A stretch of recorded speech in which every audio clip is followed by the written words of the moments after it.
Hello and welcome back. Yes, that's right. Welcome back.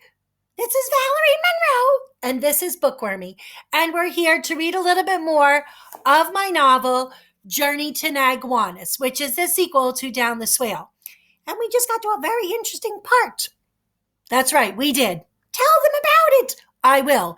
If you remember, yesterday, Brogden is searching for that gnome named Finley who disappeared a long time ago, actually. He disappeared down the swale, and now we know at the time he was carrying a box with him and had a very important treasure in it called the Amber Rose. So Brogden starts out looking for him. He is going down the swale again, but he gets into a traffic jam.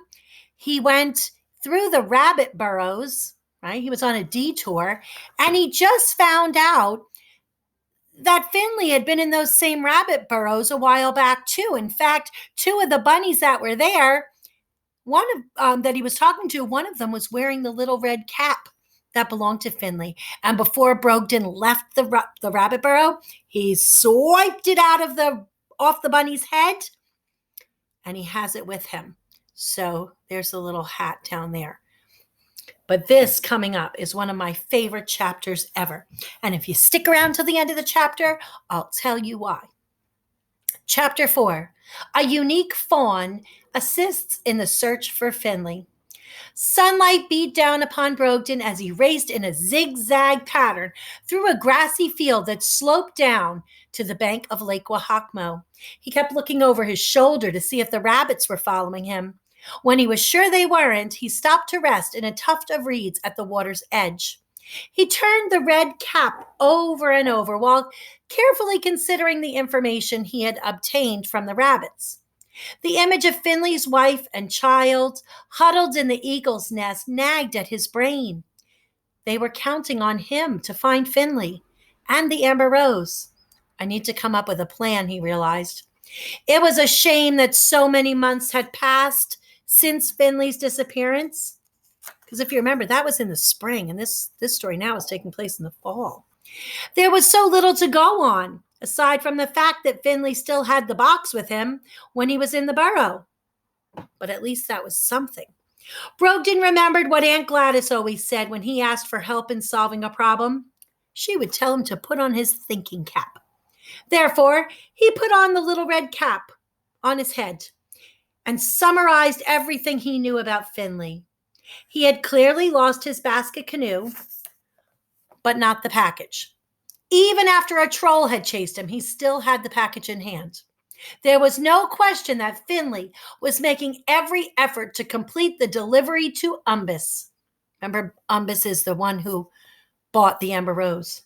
Brogden was sure of that much, but he had no idea where Nagwanis was located. He tried to think of any friends who might know about it, but none were around. Fred, Nancy, and their ducklings had already migrated for the winter. The boats usually docked along the shores were gone. Their owners had pulled them out weeks before so they wouldn't become damaged by the cold. And the docks lay in pieces on the shore. Overall, it was quite deserted. Cattails swayed gently as an autumn breeze passed through. Their heads had already opened, and the white fluff reminded Brogden of dancing clouds. When the wind stopped, Brogden realized there was something moving in the cattails. It was a young fawn. The creature's dark eyes met his, and Brogden knew that it would bound away if he even made one wrong move.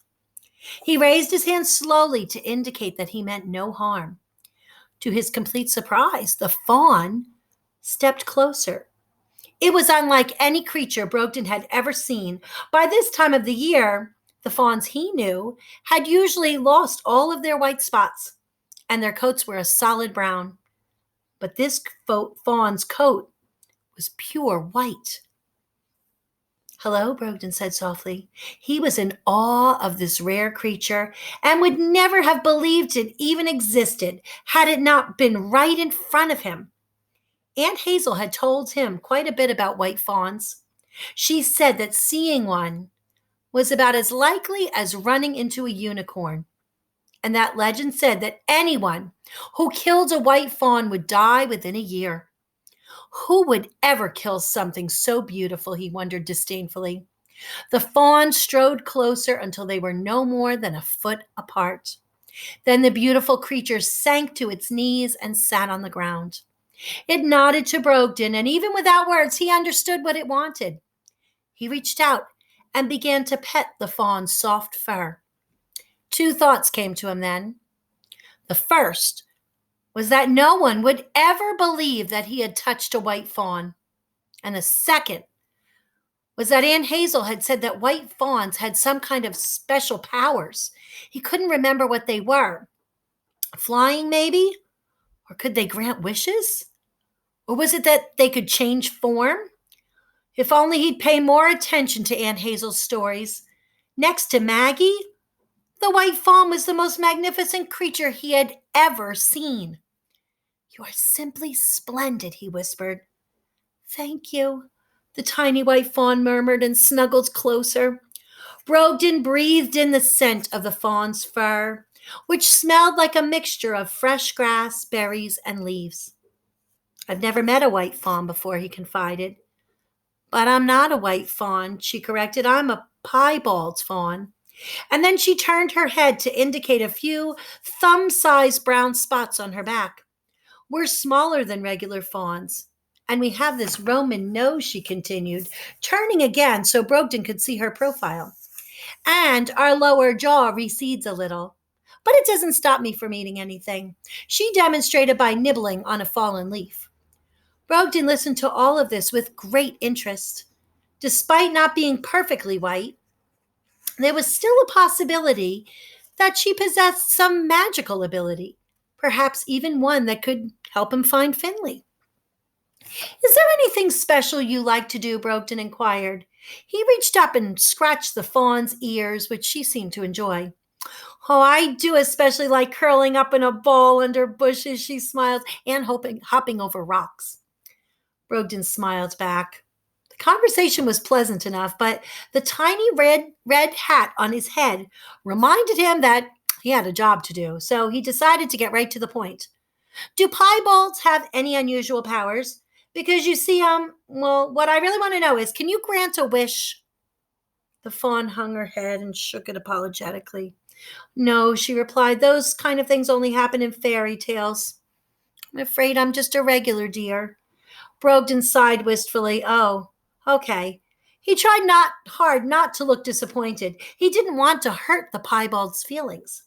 The fawn sat quietly and thought for a moment, and then she leaped up and cried, "Wait! I do have something that may be of use to you. I have a tremendously talented nose. Can that help with anything?" Brogden smiled at her eagerness and realized this was true. Deer did have a wonderful sense of smell. They used it to locate food and avoid predators. And if so much time hadn't passed since Finley's appearance, Brogden could have asked that fawn to try finding Finley's scent. But that opportunity ended many months ago, Brogden thought sadly. He reached up to scratch his head the way he always did when he was concentrating, and in doing so, he touched Finley's little red cap. "Oh my," he thought now, "Finley's cap." It was a long shot, to be sure, especially since the cap had gotten wet when Finley went down the swale. And a rabbit had worn it since too, but maybe, just maybe, there was a chance. Brogden took the cap off and held it out to the fawn. "If you wouldn't mind," he began, "and I mean, if it wouldn't be too much trouble, could you kindly take a whiff of this cap and see if you can detect any kind of scent? Apart from that of my own hair, that is." "Why, certainly," the fawn told him. "It would be my pleasure to pay you back for not chasing me. It is hard for a piebald to stay hidden, and these cattails have been ideal camouflage so far." "I would never chase you," Brogden said, "or do anything else that would ever hurt you. Never." The fawn smiled. "I know. I can sense that about you." Then she buried her nose in the tiny red cap and inhaled deeply several times. "It's a mixture," she stated matter-of-factly. "Bit of bunny fur and something else, a bit like Brussels sprouts and cabbage and eggs and mushrooms." Brogden thought back to that fateful day when he had encountered Finley in the swale. Even though it had been raining, He did recall that exact bouquet. The whipping wind had carried it to him while he had been attempting to rescue the panic-stricken gnome. Yes, that's it, he said excitedly. That's him. That's his scent. And then he proceeded to tell the fawn about the gnome in question. He mentioned Finley's wife and beautiful baby, but he left out the part about the amber rose. So it's very important that I locate him, he finished. His family misses him so much. The little piebald nodded her understanding, and then she lifted her nose into the air and sniffed a few times. Stay here, she instructed. Wait, where are you going? Before he could say another word, however, the fawn bounded out of sight. Brogden sat there, clutching the little red cap and listening to the wind through the reeds and the waves as they lapped against the shore. He closed his eyes and wished fervently that the little fawn would find Finley. She had seemed so certain of the scent that he couldn't help but be hopeful. The sun journeyed through the sky as the hours passed, but the piebald fawn did not return. By the time the moon made its smiley crescent appearance, Brogden began to wonder whether she was going to come back at all. The stars began to twinkle then, and all grew very silent. He heard many strange and unsettling sounds, a hop, a slither, flutter of wings. A few crickets strummed their tunes in the darkness, and the rhythm began to lull Brogden into sleep.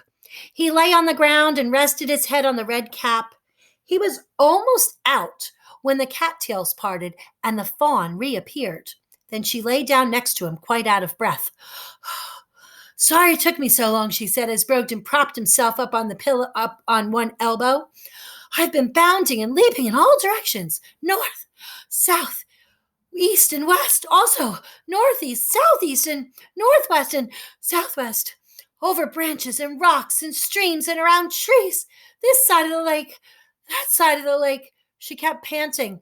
And, said Brogden, did you pick up any trace of Finley? Yes, the fawn nodded. Despite the length of time that has passed, I could still smell him. I followed his scent southward for 2 miles. And then when I could go no farther, when I had reached the southernmost point of the lake, the fawn stopped abruptly. What? Prodded Brogden. What happened next? Just then, a clump of hazy clouds passed in front of the smiley moon, leaving them in total darkness.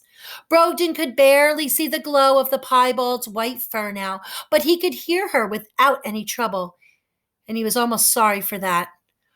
Then I lost his scent, she whispered, and picked up a new one. It was the scent of fear. I'm afraid that means that your friend is in very grave danger. And that's where I'll stop for today. Now, I said this was my favorite chapter, and I want to show you why. There's a white fawn or a piebald fawn in that chapter. And this is a piebald fawn who lives here in Lake Mohawk. I've never seen one in my yard, but they do live near this part of the lake called White Deer Plaza. And I think that they are magical creatures. And that's why I decided to include a piebald fawn in the book. I hope that you find that creature magical as well. I like that magical creature. Can we go outside and look for a piebald? We could, but it's very hard to find them. I only see them once in a while. But keep your eyes open and let us know if you see one too. Well, he said that Finley's in danger. You know what that means, don't you? Of course I do. It means we've got to keep reading and see what happens. Please join us tomorrow for more of Journey to Nagwanis. Thank you for reading